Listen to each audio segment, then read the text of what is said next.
Okay, so I've got my expected frequencies and I figured out that I need to combine some rows and columns together. So now let's go through that process.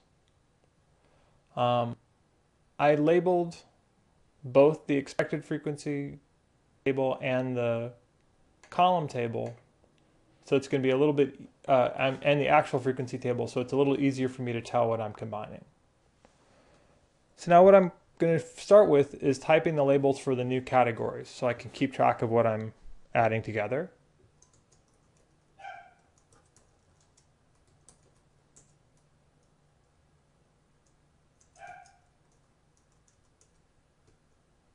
Combine strongly, disagree, and disagree, and say that it includes strongly. Then I'm going to have neutral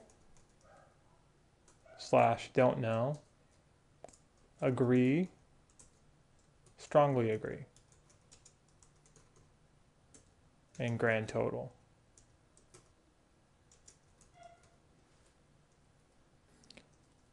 And just as a, I'm going to add a row so I can have room to put my label.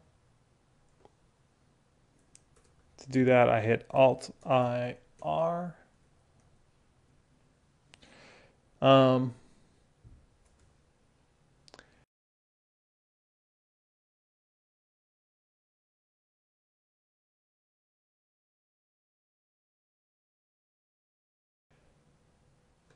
So just as a reminder, we're combining these because we need expected frequencies to all be above 5. Frequencies can be whatever they are. Expected frequencies are above 5.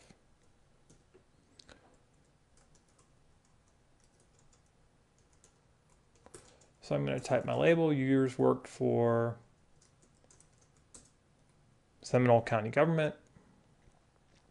Then I'm going to have this one's from 0 to 3 years. Now, this is one cell or the other. I'm just hitting tab. This one is going to be 5 plus to 10.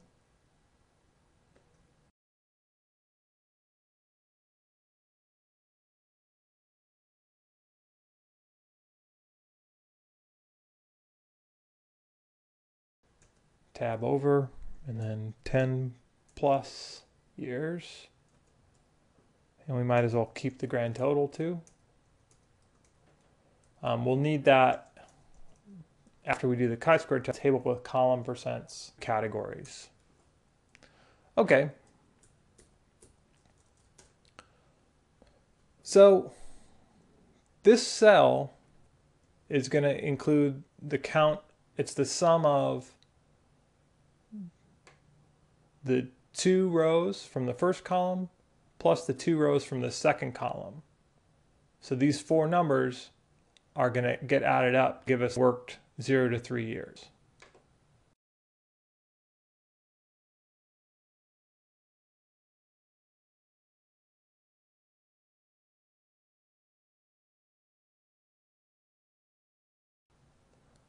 So to do that, I type equal sign this plus this plus this plus this.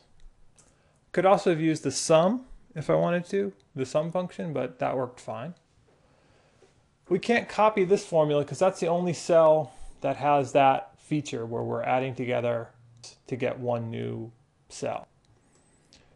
This one is going to be the first 2 columns for the 3rd row on the original table. So we're going to add this and this because we've combined the first 2 columns. That is the same.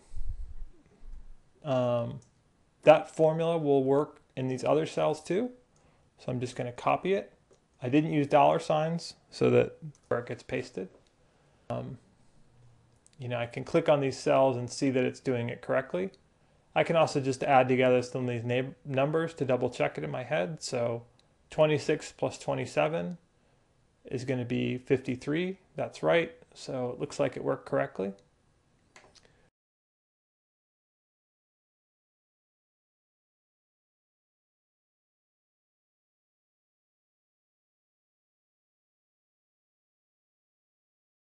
Now on this one, I'm adding together the first two rows.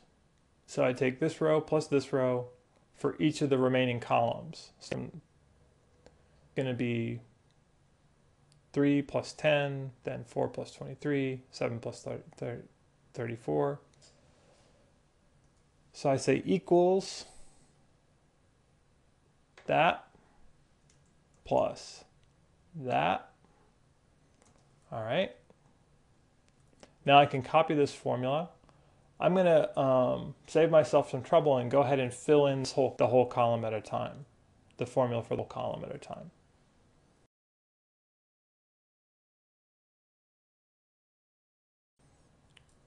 So this one's going to be equal to just that 6. I don't have to add it or anything. It's just the first two columns and the first two rows that have to get added. So I can say equal. Same thing here. It's just that cell. Oops. This one's equal to that cell. So the family agree row from the 3 plus to 5 year column.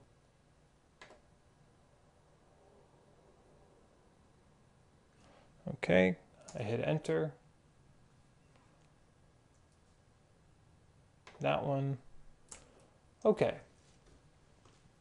So the formula for that column will be the same as the formula for the remaining 3 columns. The formulas for the remaining 3 columns. So I can copy these. So I highlight those. I hit Control V again. I hit Control V again.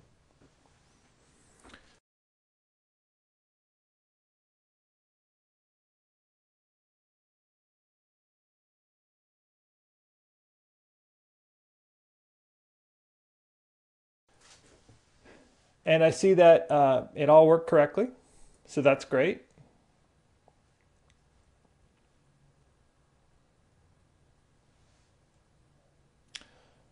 So I can actually copy this whole set of formulas and apply it through that process again. I just copy, paste it, and it'll work.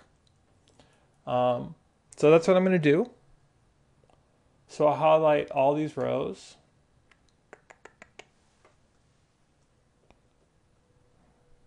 Control C to copy,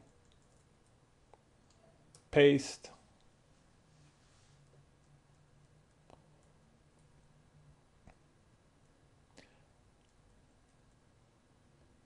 And the only thing that looks a little funny is the grand total column. It's because I'm adding together a bunch of percents, so they add up to 1.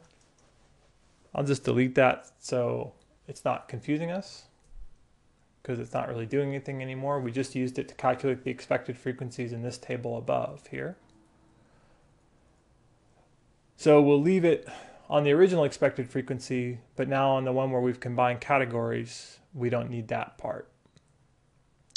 Okay, and that's, so if you ever calculate expected frequencies, it's a good idea to double check what you've done. So I'm going to just double check this, and I'll do that by adding together the counts for each column, and that should come up to the same as the grand total. So I'll do that using the sum function. So the sum function shows up on the home tab, one over here.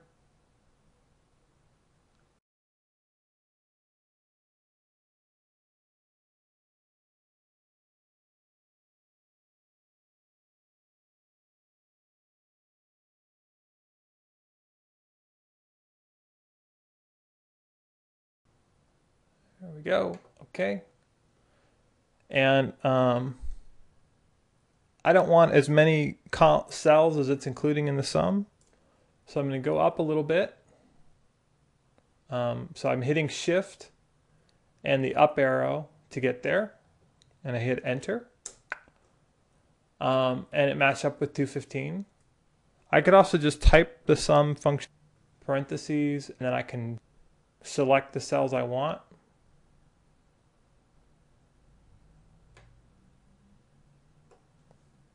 And then close parentheses. That works too. I can just copy this formula. And it all adds up. So that's good. That just confirms that the expected frequencies are calculated correctly. So now I'm going to zoom out a little bit so we can see what all we have.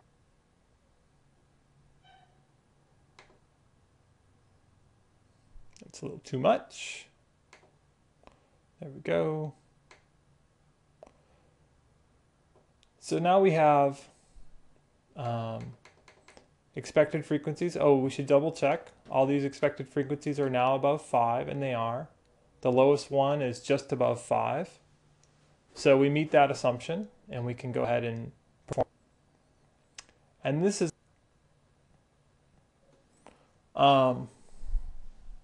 so I like to type in this label so I know what I'm getting from the chi-square test. So I say p-value of chi-square test. And I'm going to use the chi-test function. So I find the easiest way to get functions is to click this little box. You can go to the Formulas tab and click Insert Function. So I've used chi-test recently, so it shows up there. If I hadn't used it recently, I would go to the statistical functions and get it from that list.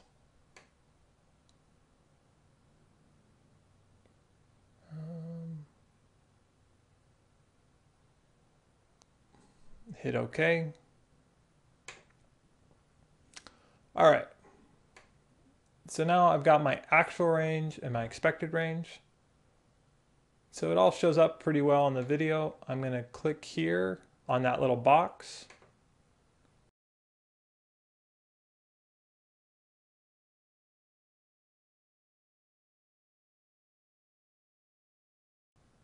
So now I'm entering my actual range, and that's the row that that's from my actual counts table.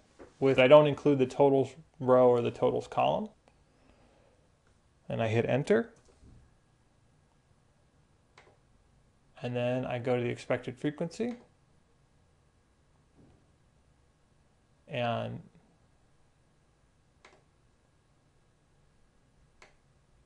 again, I get everything except the totals row or the totals column. And I hit enter, so I've got those set of numbers there, 16 numbers. Yeah, I hit enter. And that's all I needed to do.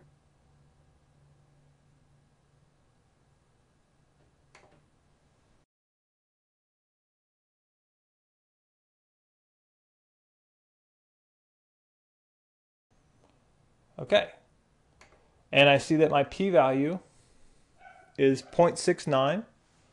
So in this case, I would clearly fail to reject the null. So it tells me that there's no significant relationship between how long people have worked for Seminole County government and how satisfied they are in their job. Okay, so the next video will show us create the column percents table to go with our reduced categories that were in the chi-squared test. But this part shows you how to actually, we're not done performing the chi-square test. We're just going to make something that shows how to make a table to include in your answers.